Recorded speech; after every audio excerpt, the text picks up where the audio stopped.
Video में जानेंगे लोग एम लक्ष्मीकांत के चैप्टर नंबर 5 के बारे में। और ये यूपीएससी प्रीलिम्स और मेंस दोनों के लिए बहुत इंपॉर्टेंट है। तो संविधान की प्रस्तावना, प्रीएम्बल ऑफ द कॉन्स्टिट्यूशन। तो सबसे पहले देख लेते हैं इसमें कौन कौन से टॉपिक कवर करेंगे लोग। तो संविधान के प्रस्तावना की विषय वस्तु और प्रस्तावना के तत्व कौन कौन से है, और प्रस्तावना के मुख्य शब्द में संप्रभुता और समाजवादी, धर्मनिरपेक्षता, लोकतांत्रिक, गणतंत्र, न्याय, स्वतंत्रता, समता, बंधुत्व, ये सब टॉपिक देखेंगे लोग। प्रस्तावना का महत्व और संविधान के भाग के रूप में प्रस्तावना में संशोधन की संभावना। तो आज की वीडियो में ये सब टॉपिक को कवर करेंगे लोग। तो प्रीएम्बल, प्रस्तावना या उद्देशिका एक ही है। तो प्रस्तावना में देखेंगे लोग तो अमेरिकी संविधान में सबसे पहले प्रस्तावना को शामिल किया गया। और परिचय पत्र या भूमिका या सार संविधान को, और प्रस्तावना को परिचय पत्र या भूमिका या सार कहा गया है। संविधान के परिचय पत्र या भूमिका या सार कहा गया है प्रस्तावना को। और A.N. पालकीवाला ने संविधान का परिचय पत्र कहा प्रस्तावना को। और ऑब्जेक्टिव रेगुलेशन, उद्देश्य प्रस्ताव, तो नेहरू जी के द्वारा ये लाया गया था और 22 जनवरी 1947 को पारित हुआ था। और अब तक केवल एक बार प्रस्तावना में संशोधन हुआ है और ये 42वां संविधान संशोधन है। और प्रस्तावना को संविधान का दार्शनिक भाग भी कहा जाता है।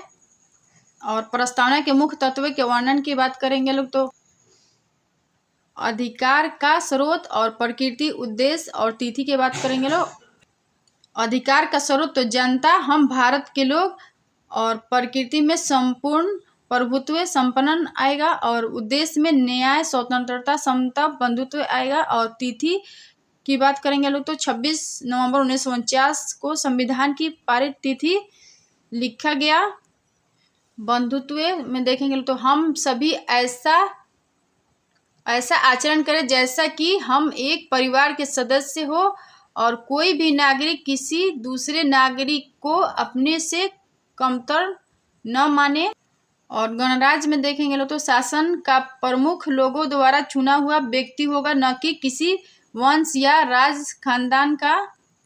लोकतंत्रात्मक में सरकार का एक ऐसा स्वरूप जिसमें लोगों को समान राजनीतिक अधिकार प्राप्त हो रहते हैं।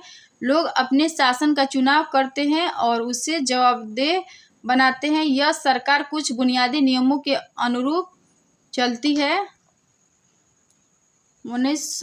ये इम्पोर्टेंट टॉपिक है। 1976 में 42वां संविधान संशोधन द्वारा 3 शब्दों को जोड़ा गया है। पहला है धर्मनिरपेक्ष, दूसरा है समाजवाद, तीसरा है अखंडता। और ये तीनों शब्दों को जोड़ा गया था।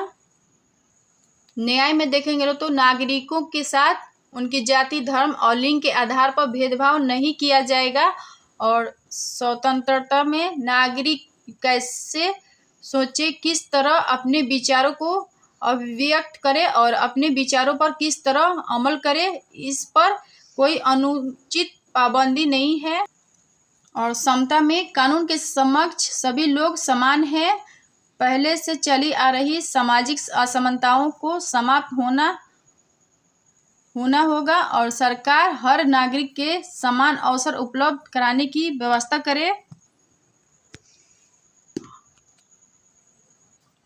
हम भारत के लोग भारत के संविधान का निर्माण और अधिनियमन भारत के लोगों ने अपने प्रतिनिधियों के माध्यम से किया है, न कि इसे किसी राजा या बाहरी आदमी ने उन्हें दिया है। समाजवाद में देखें तो समाज में संपदा सामूहिक रूप से पैदा होती है और समाज में उसका बंटवारा समानता के साथ होना चाहिए। सरकार जमीन और उद्योग धंधों की हकदारी से जुड़े कायदे कानून इस तरह बनाए कि सामाजिक आर्थिक असमानताएं कम हो। बंधुत्व संपत्र में देखेंगे तो लोगों को अपने से जुड़े हर मामले में फैसला करने का सर्वोच्च अधिकार है। कोई भी बाहरी शक्ति भारत सरकार को आदेश नहीं दे सकती है। और पंथ निरपेक्ष में देखेंगे लोग तो नागरिकों को किसी भी धर्म को मानने की पूरी स्वतंत्रता है, लेकिन कोई धर्म आधिकारिक नहीं है और सरकार सभी धार्मिक मान्यताओं और आचरणों को समान सम्मान देती है। और प्रभुत्व संपत्ति में देखेंगे लोग तो लोगों को अपने से जुड़े हर मामले में फैसला करने का सर्वोच्च अधिकार है। कोई भी बाहरी शक्ति भारत की सरकार को आदेश नहीं दे सकती है।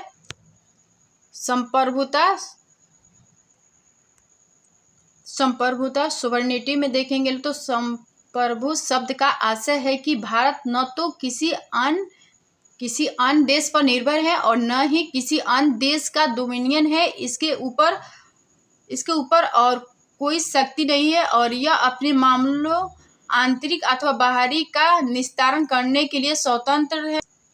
भारतीय स्वतंत्रता अधिनियम 1947 के पारित होने तक भारत ब्रिटिश शासक पर निर्भर उपनिवेश था। 15 अगस्त 1947 से 26 जनवरी 1950 तक भारत की राजनीतिक स्थिति ब्रिटिश राष्ट्रमंडल सत्ता जैसी थी और 26 जनवरी 1950 को खुद को संपूर्ण प्रभुत्व गणराज्य घोषित कर भारत इससे मुक्त हो गया। हालांकि पाकिस्तान में 1956 तक ब्रिटिश डोमिनियन रहा। संप्रभुता किसी विदेशी सीमा का अधिग्रहण कर सकता है और अपनी सीमा के किसी हिस्से पर दावा छोड़ सकता है। और समाजवादी में सोशलिस्ट में देखेंगे तो वर्ष 1976 के 42वें संविधान संशोधन से पहले भी भारत के संविधान में नीति के निर्देशक सिद्धांतों के रूप में समाजवादी लक्षण मौजूद थे। और दूसरे शब्दों में जो बात पहले संविधान में अंतर्निहित थी उसे स्पष्ट रूप से जोड़ दिया। यह बात ध्यान देने योग्य है कि भारतीय समाजवाद लोकतांत्रिक समाजवाद है, न कि साम्यवादी समाजवाद, जिसे राजाश्रित समाजवाद भी कहा जाता है, जिसमें उत्पादन और वितरण के सभी साधनों का राष्ट्रीयकरण और निजी संपत्ति का उन्मूलन शामिल है। लोकतांत्रिक समाजवाद मिश्रित अर्थव्यवस्था में आस्था रखता है, जहां सार्वजनिक व निजी क्षेत्र साथ साथ मौजूद रहते हैं। जैसा कि सर्वोच्च न्यायालय कहता है कि लोकतांत्रिक समाजवाद का उद्देश्य गरीबी को खत्म करना है। समाजवादी का उद्देश्य गरीबी, सामाजिक असमानता, उपेक्षा को समाप्त करना। समाज में संपदा सामूहिक रूप से पैदा होती है और समाज में उसका बंटवारा समानता के साथ होना चाहिए। सरकार जमीन और उद्योग बांधों की हकदारी से जुड़े कायदे कानून इस तरह बनाए कि सामाजिक आर्थिक असमानताएं कम हो। और मार्क्सवाद गांधीवाद दोनों के देखेंगे तो मार्क्सवाद भारत में दोनों का मिला जुला स्वरूप है, पर झुकाव गांधीवाद की ओर है। और गांधीवाद की बात करेंगे लोग तो लोकतांत्रिक समाजवाद वो मिश्रित अर्थव्यवस्था की बात करता है और सरकार प्लस निजी साथ साथ मौजूद रहते हैं गांधीवाद में। और पीएम इंदिरा गांधी ने कहा कि समाजवाद का हमारा अपना ब्रांड है और हम जितना चाहे आवश्यकता अनुसार ही राष्ट्रीयकरण करेंगे और राष्ट्रवाद की समाजवाद नहीं है। तो प्रधानमंत्री इंदिरा गांधी ने कहा कि समाजवाद हमारा अपना ब्रांड है और हम जितना चाहे आवश्यकता अनुसार ही राष्ट्रीयकरण करेंगे और राष्ट्रवाद ही समाजवाद नहीं है। और धर्मनिरपेक्षता में देखेंगे लोग तो धर्मनिरपेक्ष शब्द को भी 42वें संविधान संशोधन अधिनियम 1976 द्वारा जोड़ा गया। जैसा कि उच्चतम न्यायालय ने भी 1974 में कहा था कि यद्यपि धर्मनिरपेक्ष राज्य शब्द का स्पष्ट रूप से संविधान में उल्लेख नहीं किया गया था, यद्यपि इसमें कोई संदेह नहीं है कि संविधान की निर्माता ऐसे ही राज्य की स्थापना करना चाहते थे। इसीलिए संविधान में अनुच्छेद 25 से 28 धार्मिक स्वतंत्रता का अधिकार जोड़े गए और भारतीय संविधान में धर्मनिरपेक्षता की सभी अवधारणाएं विद्यमान है, अर्थात हमारे देश में सभी धर्म समान है और उन्हें सरकार का समान समर्थन प्राप्त है। लोकतांत्रिक तो डेमोक्रेटिक में देखेंगे तो संविधान की प्रस्तावना में लोकतांत्रिक राजनीति को अपनाया और ये संप्रभुता के सिद्धांत पर आधारित है। सर्वोच्च शक्ति जनता के हाथ में है। लोकतंत्रात्मक में देखेंगे लोग तो सरकार का एक ऐसा स्वरूप जिसमें लोगों को समान राजनीतिक अधिकार प्राप्त रहते हैं और लोग अपने शासन का चुनाव करते हैं और उसे जवाबदेह बनाते हैं और यह सरकार कुछ बुनियादी नियमों के अनुरूप चलती है। लोकतांत्रिक डेमोक्रेटिक लोकतंत्र दो प्रकार का होता है, प्रत्यक्ष और अप्रत्यक्ष। तो प्रत्यक्ष लोकतंत्र में लोग अपनी शक्ति का इस्तेमाल प्रत्यक्ष रूप से करते हैं। जैसे स्विट्जरलैंड में प्रत्यक्ष लोकतंत्र के 4 मुख्य औजार है। इनके नाम है परिप्रेक्ष्य, पहल, प्रत्यावर्तन या प्रत्याशी को वापस बुलाना तथा जनमत संग्रह। और दूसरी ओर अप्रत्यक्ष लोकतंत्र में लोगों द्वारा चुने गए प्रतिनिधि सर्वोच्च शक्ति का इस्तेमाल करते हैं और सरकार चलाते हुए कानूनों का निर्माण करते हैं। इस प्रकार के लोकतंत्र में प्रतिनिधि लोकतंत्र भी कहा जाता है। यह 2 प्रकार का होता है, संसदीय और राष्ट्रपति के अधीन। भारतीय संविधान में प्रतिनिधि संसदीय लोकतंत्र की व्यवस्था है जिसमें कार्यकारिणी अपनी सभी नीतियों और कार्यों के लिए विधायिका के प्रति जवाबदेह है और वयस्क मताधिकार, सामयिक चुनाव कानून की सर्वोच्चता, न्यायपालिका की स्वतंत्रता व भेदभाव का अभाव भारतीय राज्य व्यवस्था के लोकतांत्रिक लक्षण के स्वरूप है। संविधान की प्रस्तावना में लोकतांत्रिक शब्द का इस्तेमाल विरहद रूप में किया गया है, जिसमें न केवल राजनीतिक लोकतंत्र बल्कि सामाजिक व आर्थिक लोकतंत्र को भी शामिल किया गया है। और लोकतंत्र में प्रत्यक्ष और अप्रत्यक्ष या प्रतिनिधि लोकतंत्र को 2 भागों में बांट कर देखेंगे लोग, प्रत्यक्ष और अप्रत्यक्ष लोकतंत्र या अप्रत्यक्ष लोकतंत्र को ही प्रतिनिधि लोकतंत्र भी कहते हैं। और प्रत्यक्ष में लोगों की सीधी भागीदारी रहती है और अप्रत्यक्ष लोकतंत्र को भी 2 भागों में बांट कर देखेंगे लोग, संसदात्मक और अध्यक्षात्मक व्यवस्था। और अप्रत्यक्ष लोकतंत्र के मतलब यहाँ पे लोग है और यहाँ पे प्रतिनिधि। और यहाँ पे मान लीजिए कि सरकार है तो सरकार तक हम लोग के डायरेक्ट पहुँच नहीं है, तो हम लोग प्रतिनिधि को वोट देते हैं और ये जो प्रतिनिधि यहाँ जाता है तो ये प्रत्यक्ष लोकतंत्र के रूप है। तो ये डायरेक्ट फॉर्म ऑफ डेमोक्रेसी है। और जनता में देखेंगे लोग तो वह तरीका है जिसके जरिए सीधे मतदान द्वारा विधायी व्यवस्था तय होती है। और उपक्रम में देखेंगे तो एक तरीका है जिसके जरिए लोग किसी अध्यादेश को प्रभावी बनाने के लिए विधानमंडल को कह सकते हैं। और बुलाना, रिकॉल, तो यह एक तरीका है जिसके जरिए मतदाता प्रतिनिधि को हटा सकते हैं या एक अधिकारी को कर्तव्य पालन न करने पर उसके कार्यकाल से पहले हटा सकते हैं। और जनमत से निर्णय, तो सार्वजनिक महत्व के किसी मुद्दे पर इस तरीके से लोगों की राय ली जाती है। सामान्यतः इसका प्रयोग क्षेत्रीय विवाद के निपटारे के लिए किया जाता है। और गणराज्य में शासन का प्रमुख लोगों द्वारा चुना हुआ व्यक्ति होगा, न कि किसी वंश या राज खानदान का।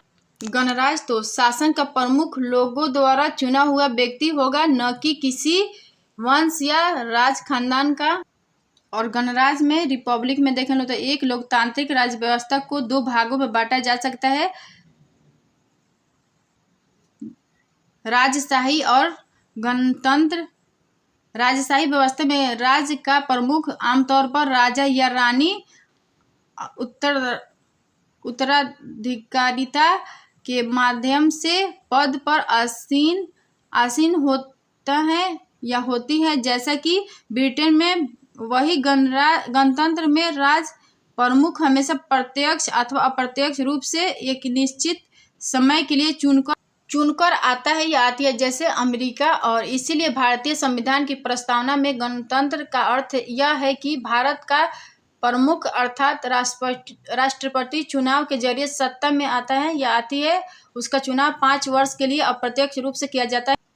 गणतंत्र के अर्थ में 2 और बातें शामिल है। पहली यह कि राजनैतिक संप्रभुता किसी राज्य व्यक्ति जैसे राजा के हाथ में होने की बजाय लोगों के हाथ में होती है, और दूसरी किसी भी विशेषाधिकार प्राप्त वर्ग की अनुपस्थिति। इसीलिए हर सार्वजनिक कार्यालय बगैर किसी भेदभाव के प्रत्येक नागरिक के लिए खुला होगा।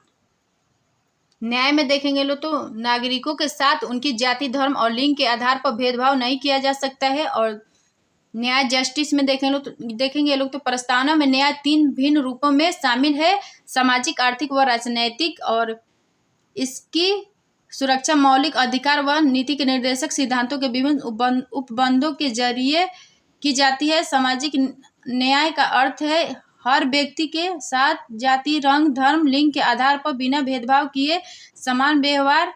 और इसका मतलब है समाज में किसी वर्ग विशेष के लिए विशेषाधिकार की अनुपस्थिति और अनुसूचित जाति, जनजाति, अन्य पिछड़े वर्ग तथा महिलाओं की स्थिति में सुधार। मौलिक अधिकारों का उद्देश्य में देखेंगे लोग तो राजनैतिक लोकतंत्र की स्थापना, और नीति के निर्देशक तत्व का उद्देश्य सामाजिक व आर्थिक लोकतंत्र की स्थापना करना। स्वतंत्रता में देखेंगे तो स्वतंत्रता का अर्थ है लोगों की गतिविधियों पर किसी प्रकार की रोक टोक की अनुपस्थिति तथा साथ ही व्यक्ति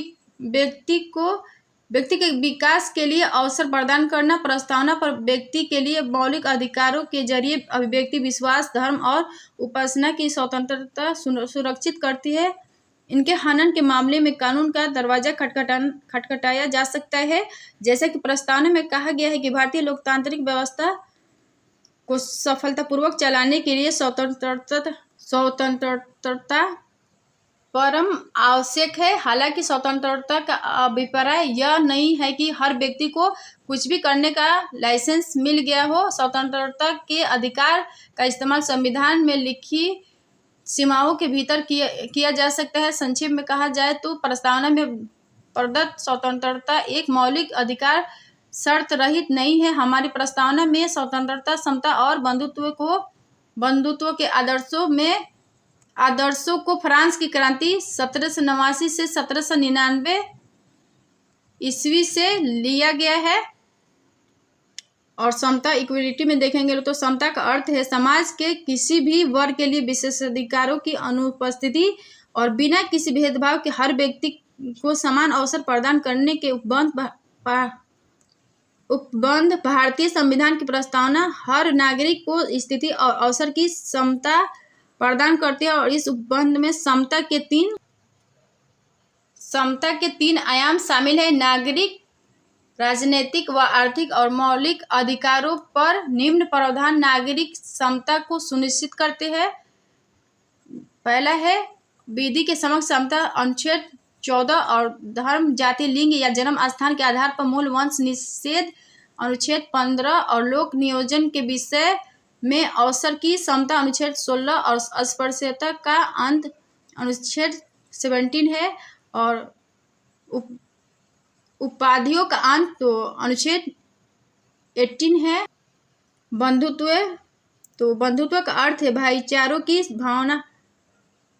भावना। संविधान एकल नागरिकता के एक तंत्र के माध्यम से भाईचारे की भावना को प्रोत्साहित करता है। और मौलिक कर्तव्य आर्टिकल 51 को भी कहते हैं और कि यह हर भारतीय नागरिक का कर्तव्य होगा कि वह धार्मिक, भाषाई, क्षेत्रीय अथवा वर्ग विविधताओं से ऊपर उठकर सौहार्द और आपसी भाईचारे की भावना को प्रोत्साहित करेगा। और प्रस्तावना कहती है कि बंधुत्व में 2 बातों को सुनिश्चित करना होगा। पहला है व्यक्ति का सम्मान और दूसरा देश की एकता और अखंडता।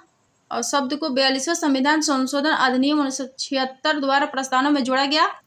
प्रस्तावना का महत्व तो प्रस्तावना में उस आधारभूत दर्शन और राजनीतिक, धार्मिक व नैतिक मौलिक मूल्यों का उल्लेख है जो हमारे संविधान के आधार है। इसमें संविधान सभा की महान आदर्श सोच उल्लिखित है। इसके अलावा यह संविधान की नींव रखने वालों के सपनों और अभिलाषाओं का परिलक्षण करती है। संविधान निर्माण में महत्वपूर्ण भूमिका निभाने वाले संविधान सभा के अध्यक्ष सर अल्लादी कृष्ण स्वामी अय्यर के शब्दों में संविधान की प्रस्तावना हमारे दीर्घकालिक सपनों का विचार है और संविधान सभा की प्रारूप समिति के सदस्य के एम मुंशी के अनुसार प्रस्तावना हमारी संप्रभु लोकतांत्रिक गणराज्य का भविष्य फल है। संविधान सभा के एक अन्य सदस्य पंडित ठाकुर दास भार्गवे ने संविधान की प्रस्तावना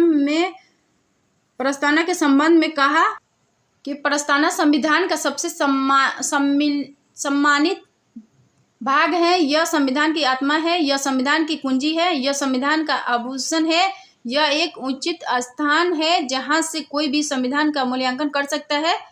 और संविधान के एक भाग के रूप में प्रस्तावना को लेकर एक विवाद रहता है कि क्या यह संविधान का एक भाग है या नहीं। बेड़ूवाड़ी संघ मामले 1960 में उच्चतम न्यायालय ने कहा कि प्रस्तावना संविधान में निहित समान प्रयोजनों को दर्शाता है और इसीलिए संविधान निर्माताओं के मस्तिष्क के लिए एक कुंजी है। इसके अतिरिक्त अनुच्छेद में प्रयोग की गई व्यवस्थाओं के अनेक अर्थ निकलते हैं। इस व्यवस्था के उद्देश्य को प्रस्तावना में शामिल किया गया है। प्रस्तावना की विशेषता को स्वीकारने के लिए इस उद्देश्य के बारे में व्याख्या करते हुए उच्चतम न्यायालय ने कहा कि प्रस्तावना संविधान का भाग नहीं है। और केशवानंद भारतीय मामले 1973 में उच्चतम न्यायालय ने पूर्व व्याख्या को अस्वीकार कर दिया और यह व्यवस्था दी कि प्रस्तावना संविधान का एक भाग है। यह महसूस किया गया है कि प्रस्तावना संविधान का अति महत्वपूर्ण हिस्सा है और संविधान की प्रस्तावना संविधान का एक भाग है। यह महसूस किया गया है कि प्रस्तावना संविधान का अति महत्वपूर्ण हिस्सा है और संविधान की प्रस्तावना में उल्लिखित महान विचारों को ध्यान में रखकर संविधान का अध्ययन किया जाना चाहिए। LIC ऑफ इंडिया मामले 1995 18वीं पुनः उच्चतम न्यायालय ने व्यवस्था दी कि प्रस्तावना संविधान का आंतरिक हिस्सा है। न्यायपालिका संविधान की व्याख्या हेतु प्रस्तावना का इस्तेमाल किया जाता है। जैसे केशवानंद LIC के जो मामला था उसमें कहा गया था कि प्रस्तावना संविधान का भाग है। प्रस्तावना में संशोधन की संभावना, तो क्या प्रस्तावना में संविधान की धारा 368 के तहत संशोधन किया जा सकता है? यह प्रश्न पहली बार ऐतिहासिक केस केशवानंद भारती मामले 1973 में यह उठा। यह विचार सामने आया कि इसमें संशोधन नहीं किया जा सकता है क्योंकि यह संविधान का भाग नहीं है। और याचिकाकर्ता ने कहा कि आर्टिकल 368 के जरिए संविधान के मूल तत्वों व मूल विशेषताओं जो कि प्रस्तावना में उल्लिखित है को ध्वस्त करने वाला संशोधन नहीं किया जा सकता है। हालांकि उच्चतम न्यायालय ने व्यवस्था दी कि प्रस्तावना संविधान का एक भाग है और न्यायालय ने अपना यह मत बेड़ूवाड़ी संघ 1960 के तहत दिया कि क्या और कहा कि पूर्व में इस केस में संदर्भित निर्णय गलत था और कहा कि प्रस्तावना में संशोधन किया जा सकता है। तो ये एम लक्ष्मीकांत के चैप्टर नंबर 5 है। अगर वीडियो पसंद आए तो like share comment and subscribe कर दीजिएगा लोग। Thank you.